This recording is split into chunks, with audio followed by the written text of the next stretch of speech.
आज 26 नोव्हेंबर हा संविधान दिवस आहे आणि भारताचं संविधान या दिवशी संपूर्ण देशाने स्वीकारलं। भारताची प्रगल्भ लोकशाही संविधानाने मिळाली। जगातलं सर्वात मजबूत संविधान भारताला मिळालं। 140 कोटी भारतीय, विविध समाजाचे, विविध धर्माचे लोक आता संविधान स्वीकारल्यापासून एकत्रित कुटुंब म्हणून या देशामध्ये राहतात आणि अशा संविधान दिनी आपण या ठिकाणी महामानव डॉक्टर बाबासाहेब आंबेडकरांना मी अभिवादन करतो। आणि नागपूर जिल्ह्यात महाराष्ट्रामध्ये संविधान दिनानिमित्त आम्ही असा निर्णय केला, माननीय मुख्यमंत्री देवेंद्र फडणवीसजींनी सूचना दिली की संविधानाची जी प्रत आहे ही प्रत नागपूर जिल्ह्याच्या, नागपूर शहरात आणि महाराष्ट्रातल्या प्रत्येक घरी जावी।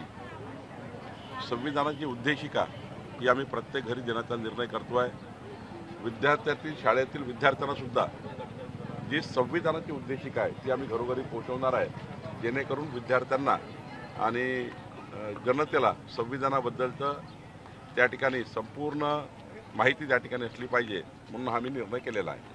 प्रचाराचा दौरा आहे तुमचा, आज गृहभेटी आणि लोकसभा। मी आज नरखेड, काटोल, कळमेश्वर, सावनेर आणि खापा या 5 नगरपालिकेला जातो आहे।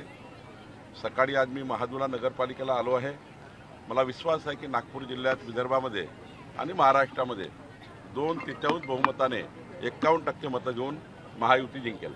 आदित्य ठाकरे, महाजन आणि खडसे यांच्या वादात माझं सँडविच होत असल्याचं रक्षा खडसे यांनी वक्तव्य केलेलं आहे। आता काही त्यामध्ये रक्षाताई काय बोलल्या मला माहिती नाही, आपण सांगताय।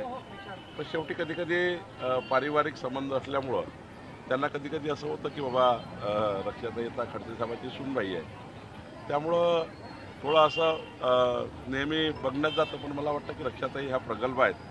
रक्षाताई कधी परिवारवाद त्या ठिकाणी करत नाही। गिरीश भाऊ सुद्धा या ठिकाणी कधी त्यांना असं क्रिटिसाइज करत नाही। मला असं वाटतं की काहीतरी गैरसमजातून हे कोणतरी विधान केलं असेल। मुंबईमधले जे उभाटाचे नेते आहेत, सर्व नेते, मोठे नेते प्रचार करत आहेत। महाविकास आघाडीचे नेते, काँग्रेसचे तुरळक नेते सोडले तर प्रचारात दिसून येत नाही, फरक दिसत आहे दोन्ही आघाड्यांत। 2029 मध्ये काँग्रेस पार्टी किंचित होणार आहे। देशातली सर्वात लहान पार्टी काँग्रेस असणार।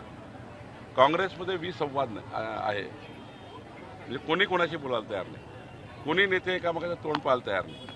आणि त्यामुळं जेव्हा तुमचा संवाद तुटला, जेव्हा विसंवाद तयार झाला, तेव्हा परिवार असो की घर असो की फॅमिली असो की पक्ष असो, तो तुटणारच आहे। कार्यकर्त्याला काय वाटतं, कुठल्याही कार्यकर्त्याला वाटतं की आपल्या नेत्याशी आपण जोडलं गेलं पाहिजे, आपल्या नेत्यांनी आपल्याशी रोज त्या ठिकाणी आपल्या जीवनामध्ये उभं राहिलं पाहिजे। आज काँग्रेस पार्टीच्या कार्यकर्त्याच्या मागे महाराष्ट्रातला कुठलाही काँग्रेसचा नेता उभा नाही। कार्यकर्ता वाऱ्यावर सुटलेला आहे, कार्यकर्त्याला कोणी विचारायला तयार नाही। आणि म्हणून काँग्रेसचे अनेक कार्यकर्ते भाजपामध्ये, शिवसेनेमध्ये, राष्ट्रवादीमध्ये पक्षप्रवेश करताय आणि काँग्रेस पार्टी रोज सोडताय। गुलाबराव पाटील, राज ठाकरे यांच्या प्रवेशाचा मुद्दा तिन्ही पक्षासाठी महत्वाचा आहे, कार्यकर्त्यांची निवडणूक त्यांच्यासाठी महत्वाची नाही। तेच सांगतोय, त्यांना वाटतं की नेत्याचा जमावडा तयार केल्याने निवडणुका जिंकता येतं असं त्यांना वाटतं। आम्हाला जनतेवर विश्वास आहे।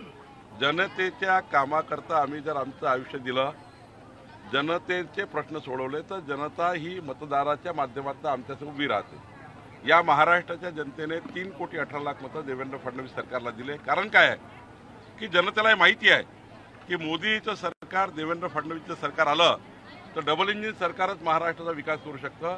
आणि महाजुल्याच्या जनतेला माहिती आहे की ते नगराध्यक्ष भाजपचा आला तरच केंद्र सरकार, राज्य सरकार आणि महाजुला नगरपालिका हा विकास करू शकतो। म्हणून जनतेचा विश्वास हा विकासावर आहे। गुलाबराव पाटील म्हटले की आमच्याकडे नगर विकास खातं आहे, 1 तारखेला बाहेर झोपा लक्ष्मी येणार आहे। नाही, शेवटी निवडणुकीमध्ये बोलावं लागतं, पण कुठलाही निधी हा देवेंद्रजी, एकनाथजी, अजितदादा असे मिळून ठरवतात कोणाला किती निधी द्यायचा, कोणत्या नगरपालिकेला काय द्यायचं। त्यामुळं ते निवडणुकीचे भाषणं असतात, पण निधीबद्दल मात्र तिघही मिळून ठरवतात। आदित्य ठाकरे असेल, पेडणेकर असेल, यांच्या मतदारसंघामध्ये 6,500, 8,000 असे दुबार मतदार आहेत। मुंबईमध्ये एकाच मतदाराचं नाव 103 वेळा असल्याचं समोर आहे। मी तेच सांगतोय की 103 वेळा नाव असलं तर एकच वेळा मतदान होणार आहे. शेवटी निवडणूक आयोगाने एकदा तुम्हाला मतदान करताना त्या ठिकाणी शाई लावली की मग तुम्हाला मतदानाला जाता येत नाही. 10 नाव राव की 15 नाव राव, पण ही यादी स्क्रॅप केली पाहिजे. SIR आला पाहिजे.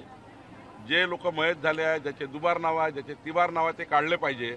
आणि हे नावं काढून या ठिकाणी जे आत्ता लाईव्ह लोक आहेत, जे लोक त्या भागात राहतात, त्या भागातल्या लोकांचे नाव टाकले पाहिजे. एकंदरीत घरोघरी जाऊन पुन्हा एकदा मतदार यादीचं पूर्ण म्हणजे ही यादी स्क्रॅपच केली पाहिजे आणि पूर्ण पुनर्निरीक्षण केलं पाहिजे. पूर्ण या ठिकाणी SIR केला पाहिजे असं मला वाटतं. अमेडिया कंपनीला 4 तारखेपर्यंत मुदतवाढ दिलेली आहे. नैसर्गिक न्याय दिला आहे आमच्या अधिकाऱ्यांनी. 2 किंवा 3 वेळा नोटीस द्यावी लागते नियमामध्ये. जर नोटीस दिली नाही तर त्या ठिकाणी त्यांना ते कोर्टात जाऊ शकतात. म्हणतात की आम्हाला वेळच दिला नाही. पुन्हा त्या ठिकाणी त्यांना संधी आम्ही देत नाही आहे. आम्ही त्यांना सांगतोय की तुम्हाला 1 वेळा 2 वेळा 3 वेळा आम्ही बोलवलं आहे, नैसर्गिक न्याय दिला आहे. त्यानंतर जर ते आले नाही तर आमचे अधिकारी योग्य निर्णय घेतील. केंद्रीय मंत्री जितेंद्र सिंह म्हणतात की IIT बॉम्बेचं नाव मुंबई झालं नाही, देवाचे आभार आहे. कुठं टीका होत आहे.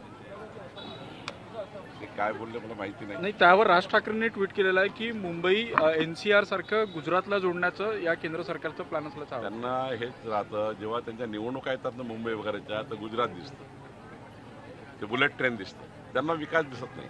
काहीतरी कुठं जोडायचं, कुठं काय करायचं. मुंबई ही महाराष्ट्राची आहे. मुंबई ही महाराष्ट्राची राहील आणि मुंबईला कोणी तोडू शकत नाही. आणि त्यामुळं ह्या फालतू गोष्टी जे करतात रोज नरेटिव्ह तयार करण्याच्या, यामध्ये आमचा काही इंटरेस्ट नाही आहे. आमचा इंटरेस्ट हा जनतेच्या विकासाकरता आहे. आम्ही जनतेचा विकास घडवू आणि महाराष्ट्रामध्ये विकसित महाराष्ट्राचा संकल्प राबवू. भाजपच्या सगळ्या प्रचार सभांमध्ये आता इथे महिला अग्रेसर आहे, लाडक्या बहिणी अग्रेसर आहे, हिरिरीनं भाग घेत आहे, प्रचारातही उतरलेले आहे. लाडक्या बहिणी 2.5 कोटी लाडक्या बहिणीसाठी महाराष्ट्र सरकारने, जसं छत्तीसगड सरकारने, मध्य प्रदेश सरकारने मजबूतीने 25 वर्ष योजना सुरू ठेवली आहे. आमचं सरकार लाडक्या बहिणीची योजना जोपर्यंत आमचं सरकार चालू ठेवणार आहे आणि या योजनेला अजून मजबूत होणार आहे. या योजनेला अधिक मजबूत करण्याचं काम आम्ही करणार आहे. आणि त्यामुळे मला असं वाटतं की लाडक्या बहिणी आमच्यासोबत आहे. शेतकरी ज्यांना आम्ही वीज बिल माफ करतोय ते आमच्यासोबत आहे. महाराष्ट्राचा सर्व समाज, सर्व धर्माचे लोक विकसित महाराष्ट्राकरता देवेंद्र फडणवीसजींच्या सोबत आहे. विकसित भारताकरता मोदी सोबत आहे.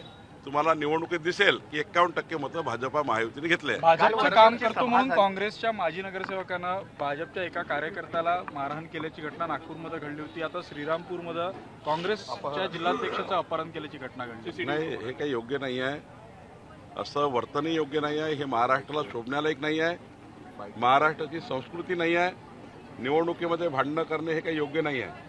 आणि त्यामुळं निवडणुकीमध्ये कुठलंही भांडणं पोलिसांनी हे उद्ध्वस्त केलं पाहिजे. या पद्धतीचं झालेलं पोलिसांनी आपला पूर्ण अधिकार वापरले पाहिजे. भाजप असो की काँग्रेस असो, कुठेही त्या ठिकाणी पक्ष म्हणून कोणाला सोडू नका असं माझं पोलिसांनाही निवेदन राहील. Thank you sir. नाही, भाजपमध्ये अनेक इन्कमिंग सुरू आहे. किंबहुना महायुतीमध्ये गेल्या काही राज्यात म्हणजे विधानसभा निवडणुकीनंतर 43 इन्कमिंग म्हणजे उमेदवार आलेले आहे म्हणजे महायुतीमध्ये. खास करून विधानसभेमध्ये हे जे दुसऱ्या दुसऱ्या पक्षापासून क्रमांकाचे. दुसऱ्या किंवा तिसऱ्या क्रमांकावर ते तुमच्या टार्गेटवर आहे. नाही, आमच्याकडे जे आत्ता लोकांचा पक्षप्रवेश होणार आहे किंवा आमच्याकडे आहे ते अत्यंत महत्त्वाचे पक्षप्रवेश आहे. त्या लोकांनी आपापल्या भागात चांगलं काम केलं आहे आणि त्या लोकांना, जे लोक आमच्याकडे येणार आहेत त्यांना